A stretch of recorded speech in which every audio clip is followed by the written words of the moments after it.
Hello friends, स्वागत है आपका स्टडी 247 में। आज हम मॉडर्न हिस्ट्री की जो सीरीज चल रहा है उस सीरीज में 1920 से लेकर 1930 तक जो जो इवेंट हुआ उन सब इवेंट को एमसीक्यू क्वेश्चंस के तौर पे लाएंगे और उसको हम अलग एक एक करके डिस्कस करेंगे। इससे पहले हम मॉडर्न हिस्ट्री के ऊपर कुछ और वीडियो ला चुके हैं। वो वाला वीडियो आप लोग नीचे डिस्क्रिप्शन में जाके या फिर ऊपर में जो आई बटन है वहाँ पे क्लिक करके देख सकते हैं। तो आज का वाला ये जो वीडियो है वो नॉन कोऑपरेशन मूवमेंट से लेके सिविल डिसोबीडियंस मूवमेंट की शुरुआत तक है। इस टाइम पीरियड की जितने भी इवेंट्स है उसको हम डिस्कस करेंगे। तो शुरू करते हैं आज का ये video. The non cooperation movement was pinched in under leadership of Mahatma Gandhi and the Indian national Congress from. तो ये जो नॉन कोऑपरेशन मूवमेंट वो शुरू हुआ ये महात्मा गांधी की अगुवाई में और इंडियन नेशनल कांग्रेस की अगुवाई में। वो कितने साल तक चला? वो चला 1920 से लेके 1922 तक। ये नॉन कोऑपरेशन मूवमेंट की शुरुआत की हुई। इस नॉन कोऑपरेशन मूवमेंट की शुरुआत के पीछे की जो कहानी है वो ये है कि जो 1919 में डिफरेंट इवेंट हो रहा था, खास करके जो मॉन्टेगो चेम्सफोर्ड रिफॉर्म आया, उस रिफॉर्म में जो जो मांग थी इंडियन लोगों की उसमें कुछ भी फुलफिल नहीं हुआ। साथ ही साथ राउलेट एक्ट लागू कर दिया गया जिसमें लीडर्स को बंद कर दिया जा रहा था जेल में। फिर जालियांवाला बाग में भी एक हत्याकांड हो गया। तो इन सब इवेंट के चलते महात्मा गांधी ने सोचा कि इंडियन नेशनल कांग्रेस को लेके एक मूवमेंट लॉन्च किया जाए, बड़ा सा मूवमेंट लॉन्च किया जाए जो पूरे इंडियन को उसमें शामिल करेगा। उसी को बोला जाता है नॉन कोऑपरेशन मूवमेंट, जिसमें ब्रिटिश लोगों को किसी तरह से इंडियन लोगों की कोऑपरेशन नहीं मिलेगी। इसी के चलते इसी को बोला जाता है नॉन कोऑपरेशन मूवमेंट, असहयोग आंदोलन। इसमें कोई सहायता नहीं मिलेगा इंडियन लोगों से। यह 1922 में जाके बंद हो गया। क्यों बंद हो गया ये हम देखेंगे आगे चल के। The non cooperation movement was withdrawal because of the, ये नॉन कोऑपरेशन मूवमेंट क्यों बंद कर दिया गया? ये बंद कर दिया गया चौरी चौरा इंसिडेंट की बदौलत। ये चौरी चौरा क्या है? ये यूपी की एक गोरखपुर जो शहर है, गोरखपुर शहर की एक सिटी है ये चौरी चौरा। सिटी बोल सकते हैं या गांव बोल सकते हैं। ये चौरी चौरा जो जगह है वहां पे 4 फरवरी 1922 में एक रैली चल रहा था। उस रैली में बहुत लोग शामिल हुए। ये नॉन वायलेंस तरीके से रैली चल रहा था, लेकिन इतने लोग इसमें शामिल हो गए कि वहां पे हलचल मच गई। तो पुलिस जो था वहां पे, पुलिस इसको कंट्रोल करने की कोशिश कर रही थी, लेकिन उनसे कंट्रोल नहीं हो रहा था। इसी के बदौलत इन लोगों ने फायरिंग कर दी और फायरिंग में 3 लोगों की मौत हो गई। इसी के मद्देनजर में रखते हुए अगले दिन 5 फरवरी को कुछ रेवोल्यूशनरी जाके उस पुलिस स्टेशन में आग लगा दी और आग के चलते 22 पुलिसमैन की मौत हो गई। ये जब घटना महात्मा गांधी के पास पहुंचा, फिर महात्मा गांधी ने ये सुन के ये जो नॉन कोऑपरेशन मूवमेंट है पूरा मूवमेंट बंद करवा दिया गया। क्यों? क्योंकि उनका जो तरीका था वो था नॉन वायलेंस की तरीके से ये मूवमेंट चलाना। लेकिन जैसे ही यहाँ पे वायलेंस हुआ ये सुन के इन्होंने पूरा जो मूवमेंट है नॉन कोऑपरेशन मूवमेंट इसको बंद कर दिया।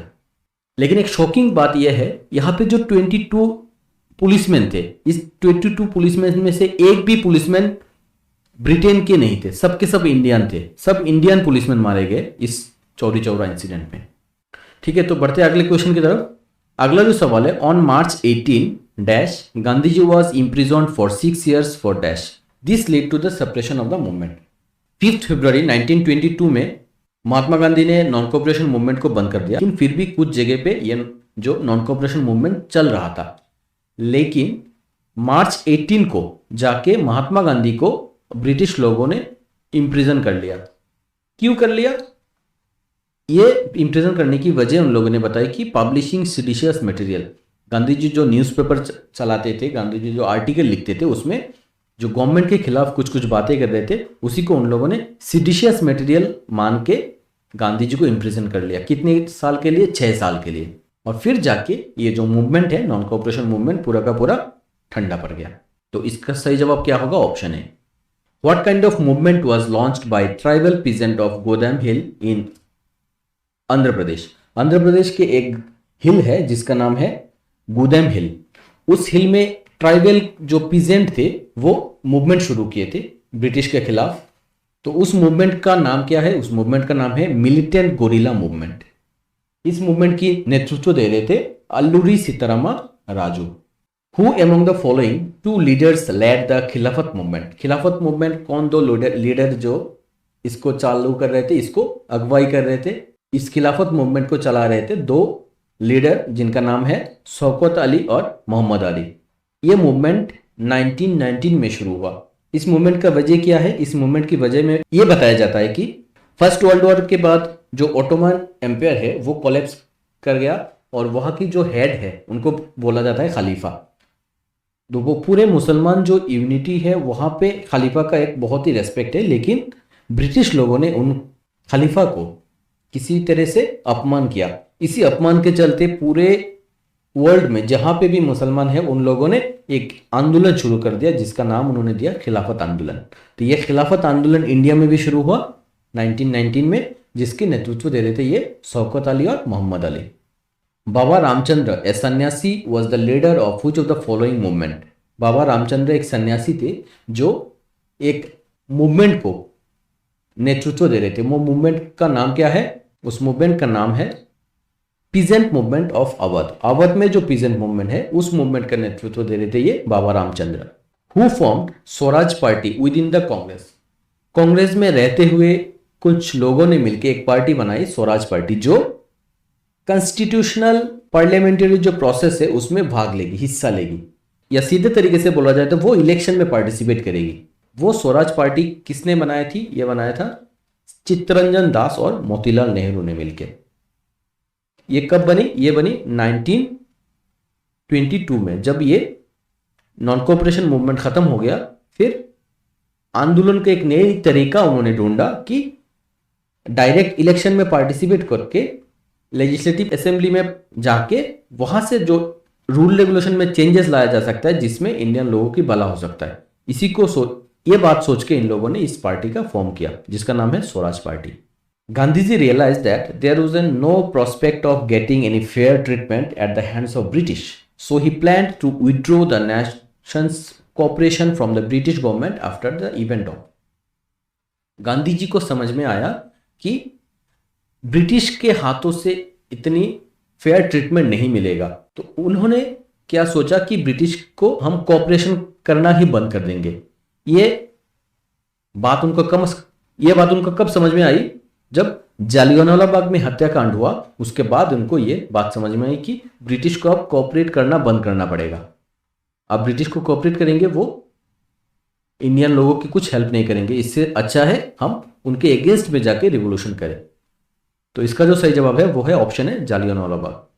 ये बात उनको तब क्यों समझ में आई? क्योंकि फर्स्ट वर्ल्ड वॉर जब चल रहा था 1940 से लेकर 1918 तक, उस समय ब्रिटिश लोग जाके महात्मा गांधी को बोले कि आप जाके घर घर में बोलिए कि हम लोगों को हेल्प करें ताकि हम फर्स्ट वर्ल्ड वॉर जीत जाए, और अगर हम फर्स्ट वर्ल्ड वॉर जीत जाएंगे तो फिर हम कुछ प्रोविजंस लाएंगे जो इंडियन के लिए बहुत अच्छा होगा।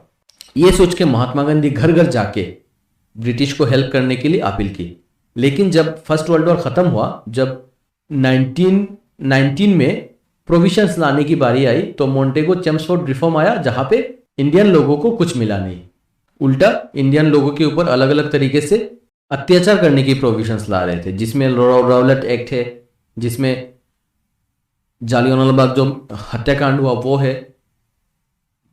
तो ऐसे में गांधी जी को समझ में आया कि अब ब्रिटिश को हेल्प नहीं किया जा सकता है, तब उन्होंने जाके नॉन कोऑपरेशन मूवमेंट जो है वो लॉन्च किया। Who was the pioneer of Chauri Chaura incident? Chauri Chaura incident की मेन रिवोल्यूशनरी थे वो कौन है? वो है भगवान आहिर।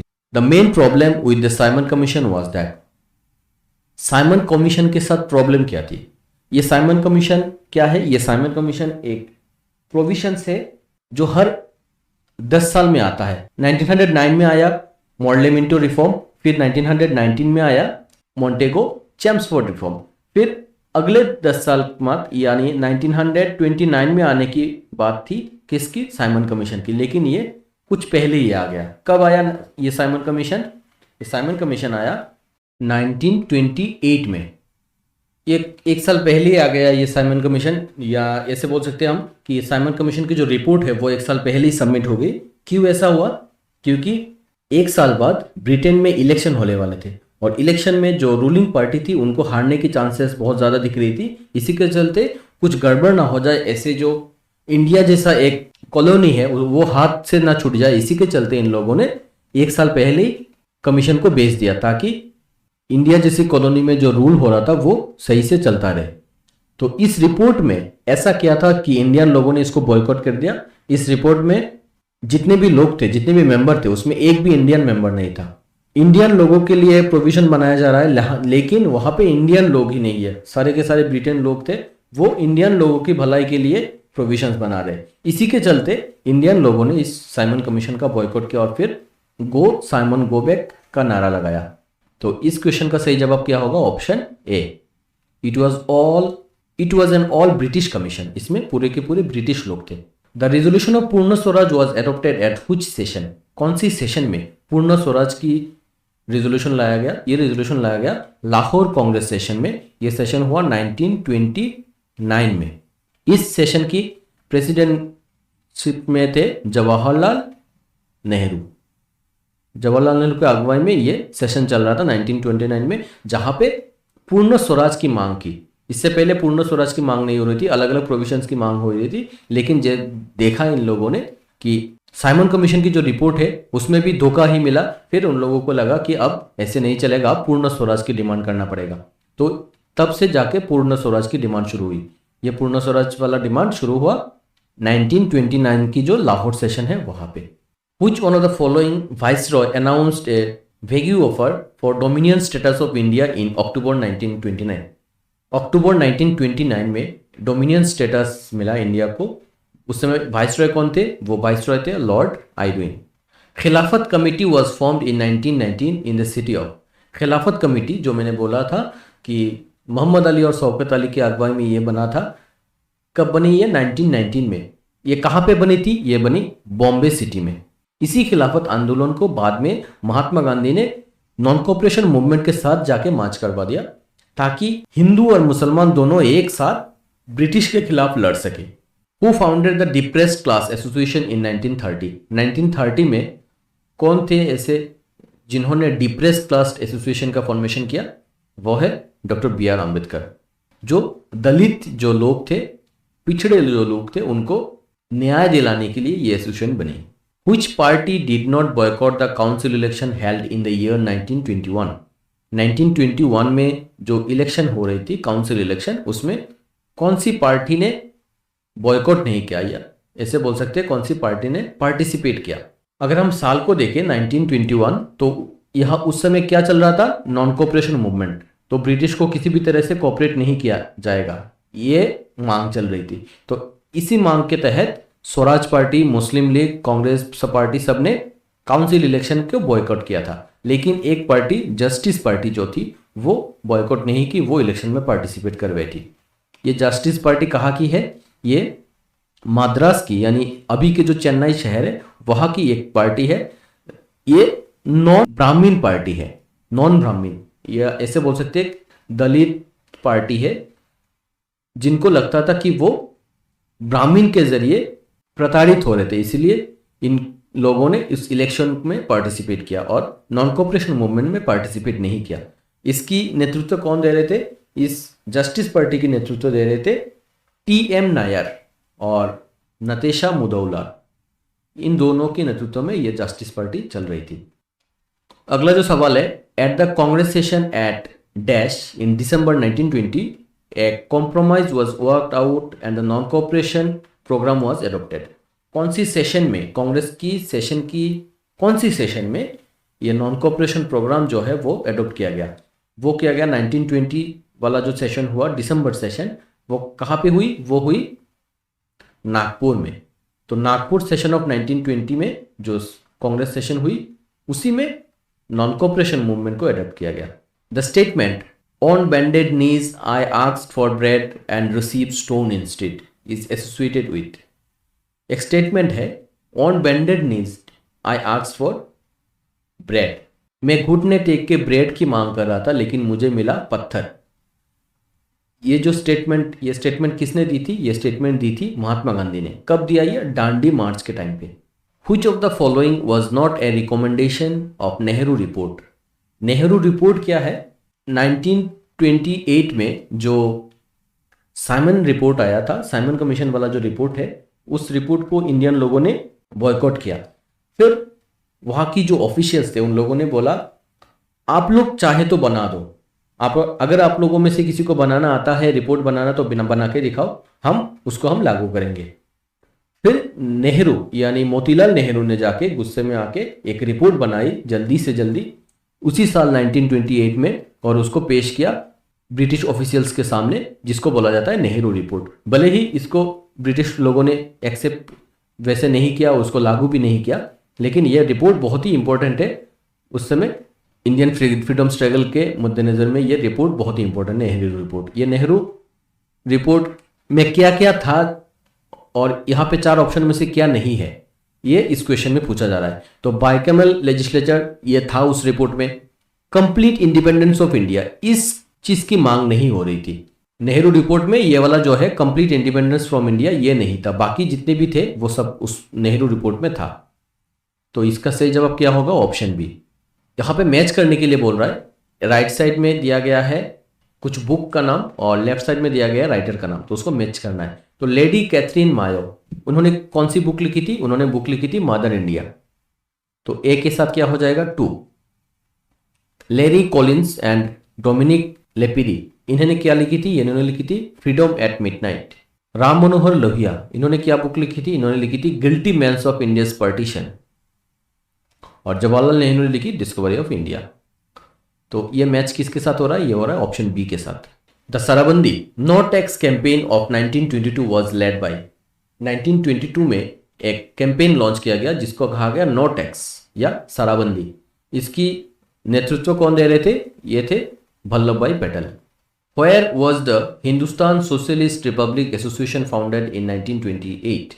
1928 में हिंदुस्तान सोशलिस्ट रिपब्लिक एसोसिएशन बनी। ये एसोसिएशन कहाँ पे बनी? ये बनी दिल्ली में। इनमें कौन कौन थे? इनमें थे भगत सिंह, सुखदेव, ऐसे और भी प्रमुख। Who said imperialism is dead as dodo? ये किसने कहा था? ये कहा था ब्रिटिश प्राइम मिनिस्टर क्लीमेंट एटले ने। क्लीमेंट एटले कौन है? ये क्लीमेंट एटले इंडिया की जो इंडिपेंडेंस हो रही थी 1947 में, उस समय ये ब्रिटेन के प्राइम मिनिस्टर थे। Who declared every blow that is hurled on my back will be a nail in the coffin of the British Empire? Every blow that is hurled on my back, मेरे पीठ पे जितनी भी लाठी पड़ रही है वो सब ब्रिटिश एम्पायर की कॉफिन के ऊपर कील की तरह चुभेगा। ये किसने कहा था? ये कहा था लाला लाजपत राय ने। लाला लाजपत राय लाठी चार्ज में मारे गए थे, इनको बुरी तरह से पीटा गया था, उसी समय उन्होंने ये बात कही थी। Who of the following was the founder of नौजवान भारत सभा इन 1926? 1926 में नौजवान भारत सभा बनी। उसमें फाउंडिंग मेंबर में कौन थे? तो नीचे ऑप्शन में से जो भगत सिंह है वो उस फाउंडिंग मेंबर में से थे। Which one of the following is not true about the first round table conference? First round table conference में कौन सी बात सही नहीं है? नीचे 4 ऑप्शन में से पहला ऑप्शन क्या है? It was to discuss the report of Simon commission, ये सही है। साइमन कमीशन के ऊपर बातचीत करने के लिए राउंड टेबल बनाया गया था।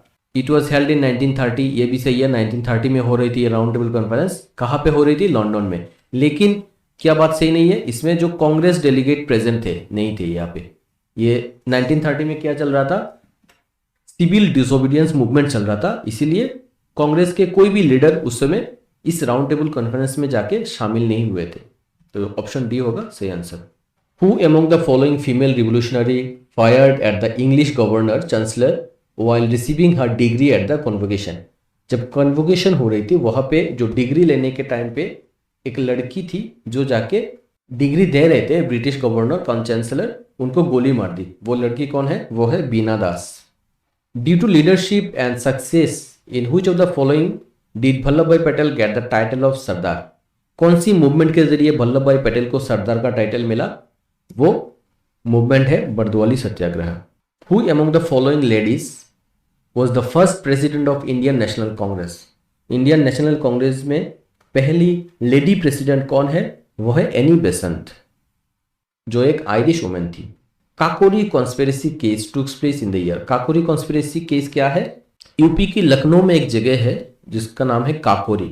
वहां पे ट्रेन जा रही थी जिसमें ब्रिटिश सामान जा रहा था, ब्रिटिश के पैसे जा रहे थे। उस ट्रेन को कुछ लोगों ने, कुछ रिवोल्यूशनरी ने जाके उसको लूट लिए। वो रिवोल्यूशनरी ग्रुप कौन सा था? वो था हिंदुस्तान रिपब्लिक एसोसिएशन के ग्रुप। उस ग्रुप के जो मेंबर थे उन लोगों ने जाके इस ट्रेन को लूट लिए और सब लेके भाग गए।